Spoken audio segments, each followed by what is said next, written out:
as isolated compounds. So point is that this particular plant, which was earlier a large amount available in the forest, but now it is gone because already they have collected clandestinely and now it is only under cultivation. Well, yeah, this also you know about this plant called as Gymnema sylvestre. We call as podopatra. It is a, well, you take the leaves, chew it, and then put sugar, it will not sweet. And this a cure for your diabetes. Famous plant, in India for treating diabetes. It is called as Gymnema sylvestre of the family. Of course, now have changed as Marcelinia sylvestre. It is podopatra in local Telugu called as, whereas it is used for treating diabetes. Well, let me show you one more plant. Perhaps you must be seeing the advertisement Mala D, family planning and birth control pill for women. 80 million women use it a day. It's $1 billion business. It comes from a plant called as Dioscorea. And this one plant called as Dioscorea bulbifera. Remember, nature has provided one beautiful clues. When I was asking one of my colleagues from Andhra University, he was working on Dioscorea, many species of Dioscorea. He told me, and you can also check it also yourself, only left-handed twining Dioscoreas have diazinin, and right-handed twining Dioscoreas have no diazinin. So nature has given clue, you eat only tubers of this particular to control family plan, for birth control pill. This particular, tuber. Remember, the point is, this is their knowledge of tribal people once again. Not only this bulbifera, mexicana, deltoidea, several other. Of course, now tissue culture has come into picture, and they are culturing the cells of this particular thing, extracting diosgenin in large scale. That's one advantage of recent science and technology. But left-handed twining Dioscoreas only have diosgenin, not right-handed ones. That's the point that one has to remember. Remember, this is another plant which we are working for the last several years. This plant called as Icas bedowi in Tirumala Hills is highly endemic and endangered also. And it has several medicinal plants, uses. Milk coals are used as ingredient in rejuvenating tonics, rheumatoid arthritis and muscle pains. And local people are especially collecting it large amount. This particular thing, remember, rheumatoids, muscle pains, cooling effect, pollen, remember, especially male coals. And it also possesses narcotic properties like cyclostaris. Well, ground in paste in coconut oil is used as poultice. This is once again now tribal knowledge. Especially, it is only available. It is scheduled 2. Remember, in sites. So it is now banned for collection, commercial collection. But local people are collecting it and they are exploiting for commercial one. Well, you must have seen this plant. Remember, many places, especially in Western Ghats, southern Tamil Nadu. You can see even in IASC. If you go to ecology, environmental science department, ecology and environmental science department in IASA, there's a huge tree. Remember, it has a twine, and it is 5 kilometers long in natural area. And this fruit is almost 1 meter long. And this seed is like a paperweight. Remember, size of a paperweight. And it's highly medicinal also. Remember this. Remember, the seeds are considered tonic, emetic, antiperiodic, anthelmintic, and bark also contains saponins which are used for against pains, itch, fever, and the seeds which contain saponins, as I was telling you, are used as treatment against pains, itch and fever. I am talking about the chemical content. The poultice made from seed is also used for colic in children. Remember, used also. So this particular once again comes from ethno medicine. It's only sample I am telling you. Well, this is another plant. Costo. Remember, this is Costus speciosus. Remember, you can see there ginger-like one. The forest plant. In both Western Ghats. Rhizomes. Remember, corticosteroids. Remember, just I was telling you in Dioscorea bulbifera. It has 6 hormones and used for birth control, tonic, anthelmintic, and purgative. Rhizomes are astringent, stimulant, and anthelmic. They are used for treat cough, catarrhal fever, dyspepsia, skin disease, worms, and snake bite. Several medicinal uses, but of course, it also now has come into commercial one, but main information comes from the tribal people. This is Maduka indica. Last few minutes I'll take. When I went to Telangana, the local people call as IPA. They make alcoholic drink with this, especially with flowers and also seeds. And IPA they call it as local alcoholic drink, and they say it is highly medicinal there. And remember, the decoction of the bark is applied for curing itches, bleeding gums, ulcers, during internal diabetes. Leaves are astringent, remember. Flowers are used in cough and bronchitis, whereas spirit, remember, is considered to be tonic and nutritive. The tribal people make it, this particular spirit. And seeds promote formation flow of milk. Oil from seeds is good for skin diseases. Remember, is a cosmeceutical. Well, here, let me go back to to Himalayas. This is a plant called as Podophyllum exandum. It's a commercially now exploited. When I was presenting a project in Delhi for DST, one of the scientists was there. Sir, in market commercially it is available because they are trying, but when I go to the field I don't find this plant at all. Where from it is coming? Surreptitiously, clandestinely. They are collecting this particular plant. Our professor from Delhi University was presenting and he said, I am not able to get this particular plant. Podophyllum exandum, Podophyllum emodi, it is also called as Podophyllotactin. This is, well, of course, it is a commercial now because it is used for several purgative, drug, desired process of nutrition, normal function of the system. It is bitter tonic, used vomiting, drug is beneficial, even 0.101 gram is useful, remember, same single dose. It is strong in large doses, remember, it is beneficial for treating chronic constipation and also as purgative. Several such Himalayan plants are now, if you go to Himalayas, you don't find any plants at all, remember, they rhizomes. Remember, this Podophyllotactin is a lignan and is anti-cancer. There are many such plants, Camphithis, and I was telling she will talk about that particular thing. Well, several such plants are there available in our own forest. Remember, whole of United Kingdom has not even a single acre of natural forest. Whole United Kingdom. They have forests, but all social forestry, farm forestry, or other contractual forestry. But natural forests are gone. Whereas still we have at least 11.9% of natural forests. So that's it. Remember, benefit with these particular plants, and they say that you protect your forest. Remember. So it is this Podophyllotactin is used for treatment of venereal warts, also is used for treatment of human malignant cancers, and also anti-neoplastic agent. Remember, cancer. Well, this is what I would like to tell you of this particular thing. Well, what I would like to stress here is that tribals have a lot of knowledge. It's not being documented. That's the point. What is happening? People are coming, remember, and collecting the information, going to America and then Europe, patenting there. What is we have to do? You have to document. So and so tribal have given this particular knowledge. This is, if you once document it, he cannot patent it. So what is your duty? What is my duty? What is everybody's duty? Even if you are, sir, I am not a taxonomist, I am not a botanist, etc., doesn't matter. Well, I am well versed now in publishing books. We have published 63 books. I have displayed only 2-3 books there.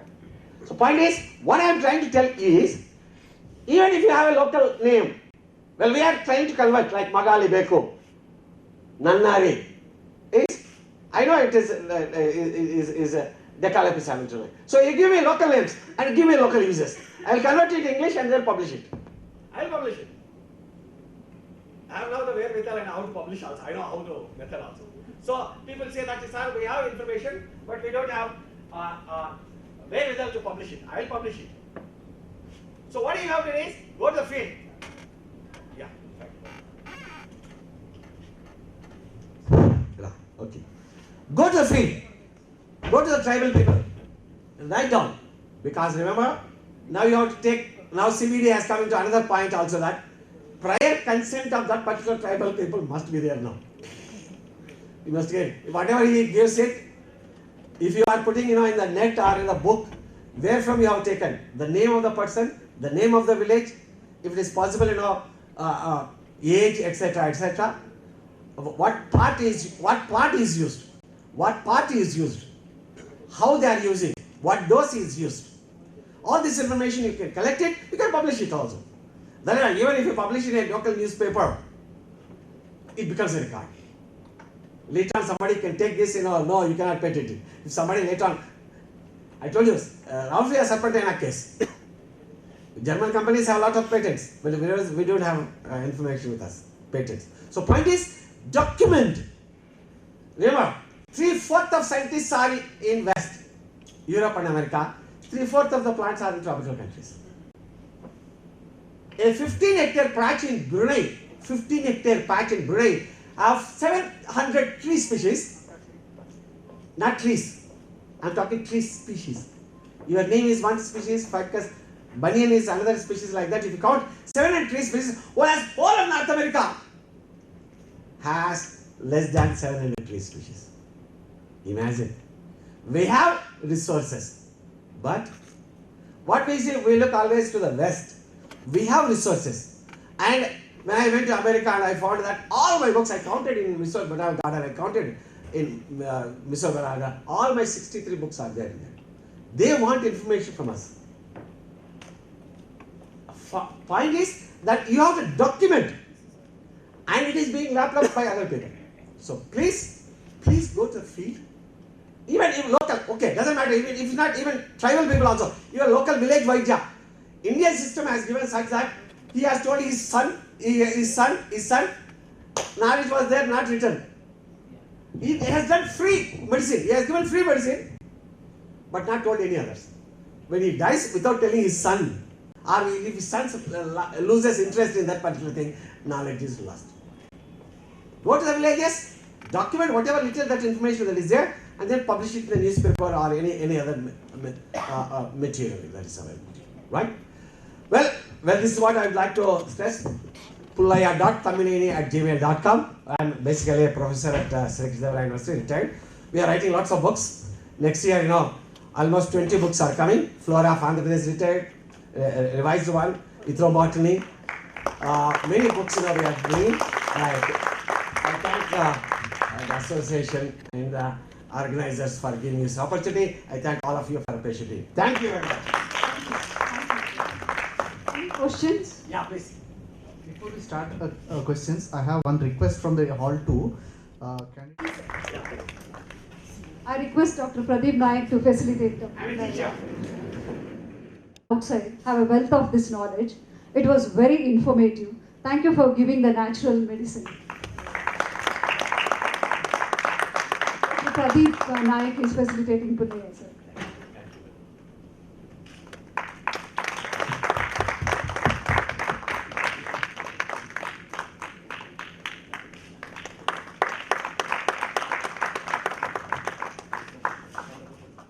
The propounder of Bhagavad Gita, Swami Prabhupadananda, was found in the streets of US. He was there on the streets. I don't know the exact location, but he was sitting there in front of a building in a pavement, and he was writing a book. So people, very knowledgeable people, they came and asked, "Sir, what are you writing?" He said, "I'm writing a book." Okay, to whom are you writing? "I'm writing a book for the Indians." Okay, so you're writing a book for the Indians. Where are you from? "I'm from India." So the person asked, "You are from India, you're writing a book for Indians, but you're not writing it in India. Why?" So he said, "Yes, this is the fact, what Indians follow. Okay, we always consider the West originated message always as superior. So I am writing a book for the Indians, to the Indians, by an Indian, not in India but outside." And any guesses what was the book? It was Bhagavad Gita. When Prabhupadananda he was writing, he wrote it. It is not written in India. It was written there by him, not the original version, but by Prabhupadananda. So probably adding to this, we have lot of research material here, but there is a dearth of resource personnel here. That is where our association is striving to get people. We want more and more research publications. Whatever you have, you please bring it to our notice. We will take it to the next level. We will give you the platform. Luckily, in the first conference what we conducted, there was one candidate, she had a lot of information about a molecule which was used in the pharma industry. but she could not, everybody, wherever she went, they were asking for a documentation. We asked her to share the details, and she presented here. Once it was presented, it was documented in our journal, and then it was documented with one more journal. I do not remember the name. After that, she got a recognition, and right now she is a research associate in one of the pharma companies, which I cannot name. So this is where we play a role. Thank you so much. Pradeep Naik, it was nice. Yeah, our next speaker, she has been a visionary scientist from the very start of her career, instrumental influence to new beginnings and flagship to various programs. A doctorate in plant biotechnology, who started her career as a scientist at Dr. Reddy's lab, is currently working with Padma Shri Institute of Management and Sciences to initiate a biotech finishing school and Kushala Kendra, focal program of UGC. At present, she is the director of Rishi Herbal Technologies and president of Rishi Foundation. Selected as Young Scientist by DST, New Delhi, and a recipient of Women Scientist, she has completed numerous projects from DBT, DST, NMPB, Rufford Foundation, UK. She has published 38 papers in national and international journals, co-authored in many books, and has filed 6 patents. It gives me an immense pleasure to invite our next speaker, Dr. M. Anuradha. Please come on. Actually, it is really challenging after an excellent talk by Professor T. who is my guide teacher and philosopher. But I would like to share my experiences in these past 20 years, what exactly we did with respect to anti-cancer plants. Though the conference is totally focused on mental health and neurosciences, I thought this is a case study, and in similar lines, neurologically important phytocompounds can also be produced. That's why I have taken the title as Biotechnological Strategies for the Production of Plant Anti-Cancer Compounds. The entire talk overview is medicinal plants, a very, very brief introduction, medicinal aromatic plant industry in a nutshell, how exactly it happens in the industry.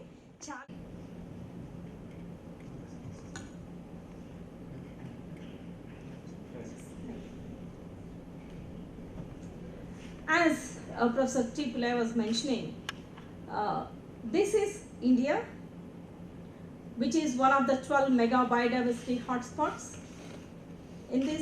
In the entire world, there was 45,000 known medicinal plant species for various uses for various diseases. Out of 45,000, 20,000 are there in India. The expected market by 2050 is $7 trillion US. That is the opportunity for all the youngsters here, and that is the opportunity for India.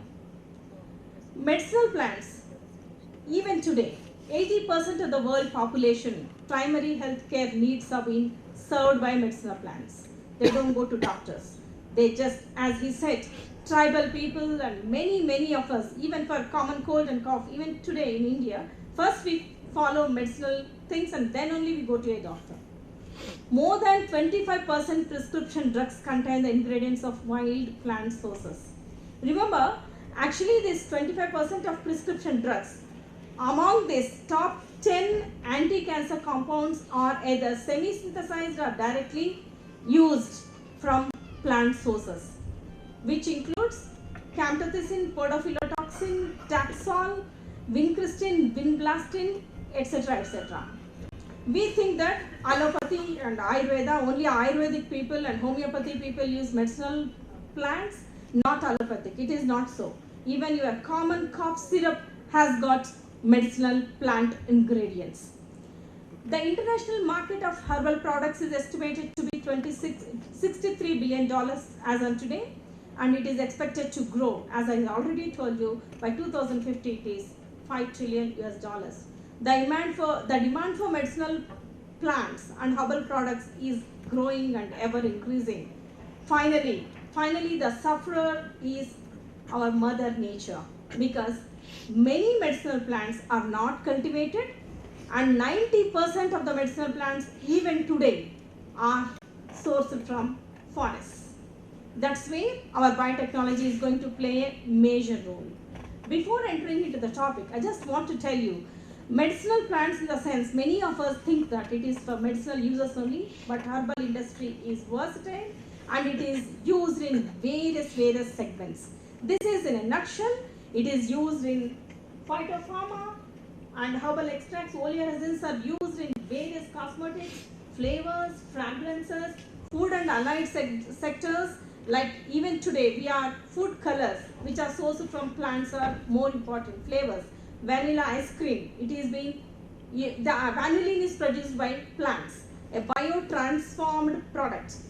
Vanillin is produced only after fermentation of vanilla beans. That's where your biotechnology interferes. Traditional system of medicines which is covered very well by Professor Tripula, textiles, phytoveterinary medicines, nutraceuticals, cosmeceuticals, aquaceuticals, it is only a few. A tip of an iceberg I have shown you. Coming to present scenario, from times immemorial, it is practiced to cultivate or to collect medicinal plants from wild sources.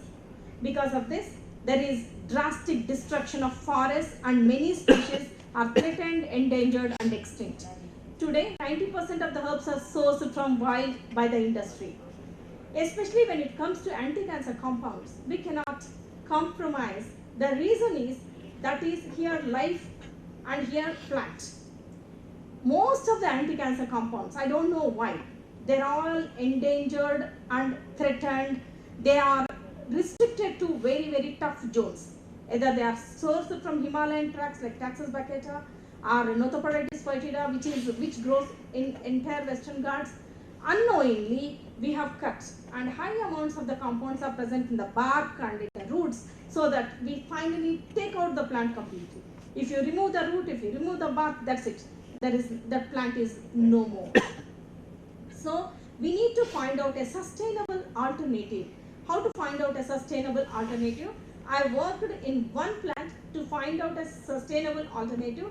Even now I am working from past 20 years. It is not all that easy to come to a conclusion that yes, I have a solution. You need not cut the tree, you need not destroy the forest, you have a solution here. For this, biotechnologists, microbiologists, biochemists, taxonomists, botanists, everybody should work together. Then only it is possible. A platform like this, I think, will offer a solution so that all of us can come together and do something to this. This is a value chain of herbal sector. Whenever I go to any conference, I would like to, this is my favorite slide, did by my student. When I expressed that I want like this, he really could able to put it across. Here, medicinal plants are from wild sources and cultivated sources, and they are processed and graded. It enters into the, at various levels. Raw herbs are directly used. Raw herbs are directly used. They are graded, value added, and pure herbs and herbal powders are used at the second level. Crude extracts and manufacturers are also using. Partial purification happens. Purified extracts and semi-synthetic derivatives are used. Formulators use these ones, and finally it goes to consumer.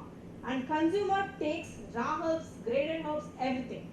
So it has a very big value chain, starting in the forest with a tribal person and enters in US market, very high-ended and valuable bill. So because of this is an advantage, at the same time disadvantage too. The reason is, when you are having this kind of chain, value chain, it is an unorganized segment. Very unorganized segment. If you go and tell to a tribal person or a culture or a trader, please don't collect this plant may become extinct. They don't listen to you because they get money. In such a way, it is really, it starts with just I'll give you this, you give me this, like a barter system. From there, it ends in US dollars or European dollars. These are the two places like where these herbal things are used. In so many industries, these herbal things are used. Coming to challenges. Now, yes, we know the importance of medicinal plants, we know the importance of their herbs, we know the importance where exactly they are used and all these things. We accepted it. And what are the challenges? Secondary metabolites are produced by the plant. The name itself says that secondary metabolites are secondary in their function. They are not primary. Primary metabolism is carbohydrate metabolism, lipid metabolism, so on and so forth. Secondary metabolites are produced. What are the secondary metabolites? These are colors, flavors, alkaloids, terpenoids, everything. You know, when we get a disease, when we feel cold, we wear a sweater. Plant cannot do that. It has to combat with its secondary metabolites. When we feel thirsty, we go to a place where water is available. Plant cannot do this. It has to survive there in that drought condition. For all these things, plant produces thousands and millions of secondary products which manifest its osmotic potential, water potential, disease resistance, stress resistance, and so many functions. Fortunately for us, unfortunately for plants, all these secondary metabolites has got various utilities. That's why we go and cut them. Now, we are talking about variations in secondary metabolites. What are these variations? As I told you, secondary metabolites are defense in its purpose. Because I know karate, I will not keep on exposing my karate skills. I use it when it is required. In a similar way, plant energy, it saves. It don't produce secondary metabolites when it is comfortable. It produces the secondary metabolites when they are forced to. That is called as stress conditions. Under these stress conditions only plant produce secondary metabolites. When it comes to anti-cancer compounds, as I told you, a cell is a cell is a cell. When a plant produces anti-cancer compounds, it is suicidal to the plant also. That's why it masks. It will produce a precursor and stores it. And enzyme to convert this precursor will be present in different compartment.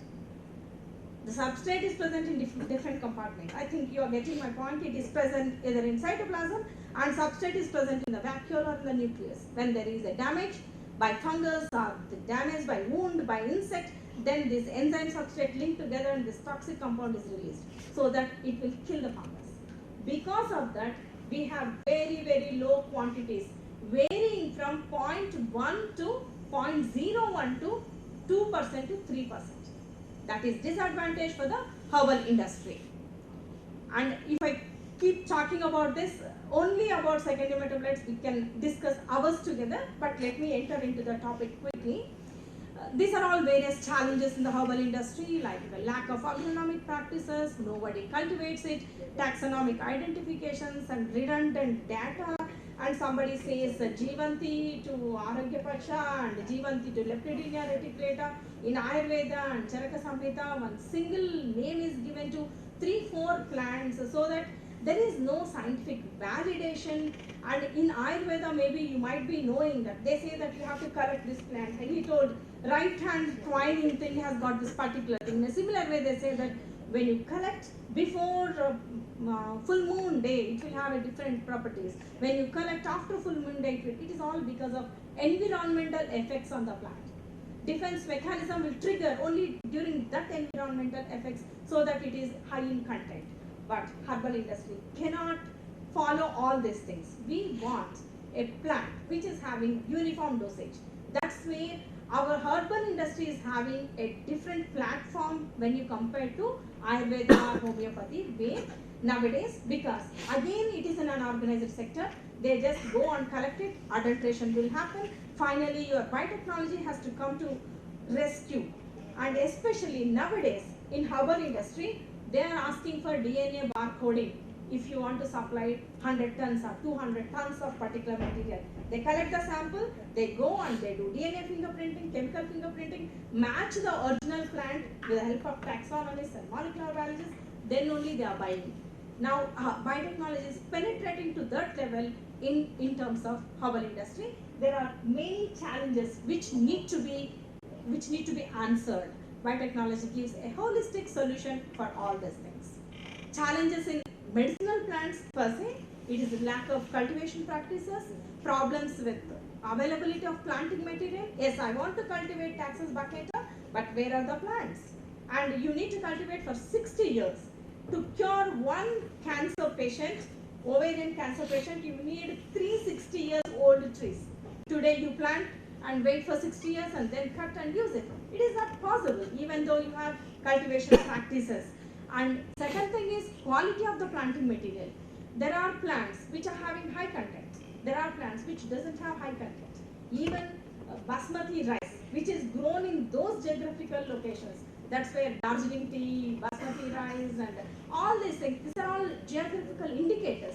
There only you get that smell because of the environmental condition.